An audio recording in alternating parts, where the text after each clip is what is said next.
Let's kind of get into something for a moment about living each moment to its fullest.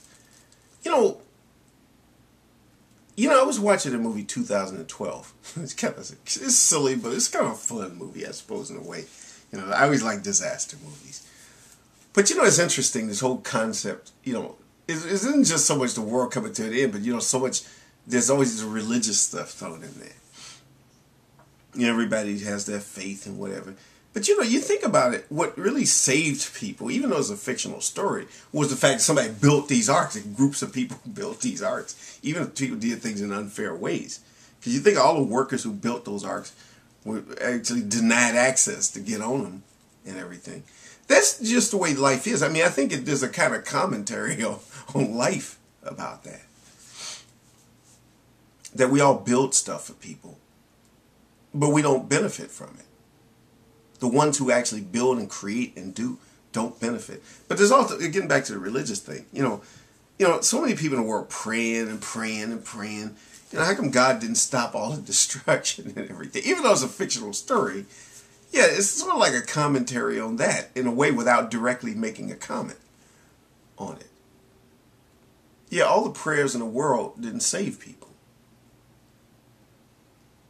People sitting up in the Himalayas praying to God or praying to Buddha or whatever, whoever. True Buddhist doesn't pray to Buddha.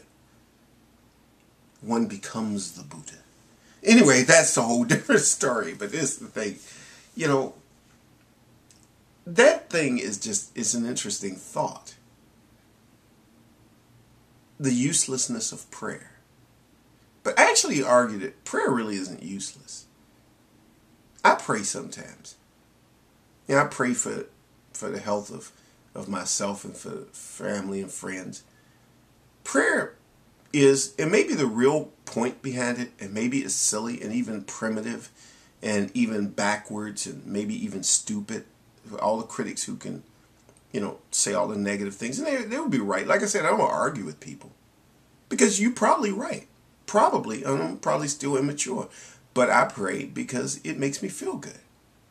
And that's a good enough reason. To me, that's a good enough reason to pray. If you can't save yourself, if you knew the world was going to come to an end, if I knew the world was going to come to an end, and I knew I couldn't do anything, I'd probably pray too.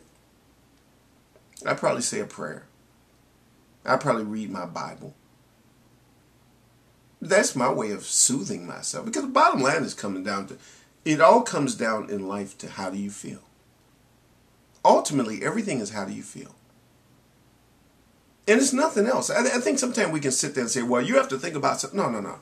Even when you're doing that, it still comes down to how do you feel. Many a time in life, I've given things to people. I've been very generous to the point of, just giving things to people, doing things for people, going out of my way for others. Because it really came down not to the other person, not even to God, but to myself. It came down to how I felt about it. It all came down to how did I feel. And that's life. There's a kind of selfishness thing. I even admit it. It's selfish. I pray for selfish reasons. To me, I don't, I had said it once before, and I know this is actually somewhat for people who are very religious, they would actually go, when I say this. But I actually don't care if God exists. I mean, it's not that I do believe that there's a God, but I just don't really care all that much. If it turns out that he doesn't exist, oh well. That's the way I feel about it. Oh well. And I'm not into the Pascal's wager. I'm not believing in God because it's a good bet. Don't place your money on God. It's a matter of how it feels. Why? Religion is primarily a feeling issue. It's primarily a feeling issue. But when you get down to it, and some people may argue with me on this, that's also true of science. Science is primarily a feeling issue too. Because it's the feeling of knowing. The feeling of knowing. Not knowing, but the feeling of knowing. When you feel that you know something, you have a feeling of control. And when you have a feeling of control, you feel calm. You feel at peace when you feel like things are under control. So ultimately, it still comes down to feelings. Why pray? Why should you pray? I know that there are people who are going to make comments, and I get a lot of, lately I've gotten a lot of positive comments, but I know that there are certain people who are going to leave negative things or question what I'm saying. And that's okay, because I probably can't answer your question. I probably can't answer your question, except that I'm answering it right now and saying that the reason is feelings. The one thing I think a lot of religious people are afraid to admit is that religion is primarily about feelings. I actually think the weakest part of Richard Dawkins' book, The God Delusion, was when he was talking about that, arguing against being religious because it feels good or because it's consoling.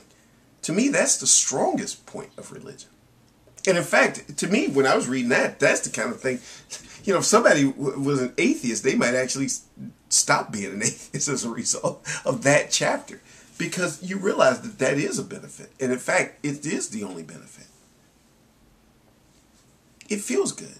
If you believe, for example, that you're going to be saved, that you believe the world is going to be destroyed eventually, and you're going to be saved in some way, even if you die, that calms you down. You feel good. It's kind of like having a reservation at a restaurant. If you wanted to go to this really fancy restaurant, exclusive restaurant that only certain people can go to,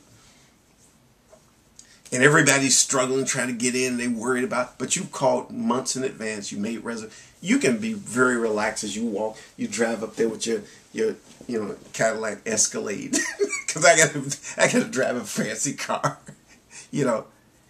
Though you may not have a shiny Cadillac, but I have a shiny Cadillac with a sunroof top, diamond. Well, they don't have a diamond in the back.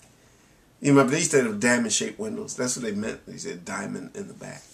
Diamond in the back, sunroof top, dig in the scene with the gangster. People may not remember that song. But be thankful for what you got. But let's say I'm driving my big fancy Cadillac, and I go to that fancy restaurant. And I could walk in there. Oh, excuse me, sir. Oh, I have reservations. Oh, yes, make way for the gentleman. I go in there and I got my reservation. And, I walk in. Oh, your name is Philip Lewis. Oh, yes, Mr. Lewis. You have table reserved over here. Yeah, of course. See, you can be calm and relaxed, and, you don't have to rush. Yeah, that's what religion is. You got this sense of calmness. That's what it, in principle, I used to always think that that's what it was really supposed to be. That you would be relaxed and calm, because you got reserved seats in heaven. you got reserved seats, front row seats in heaven. Because you did everything right. You made reservations. You did, and all these other people, they're trying to struggle to get in. There's wailing and gnashing of the teeth. And you just stroll right in there. Yeah, the bottom line is there's a sense of comfort, which gets me to another issue about believing and believing.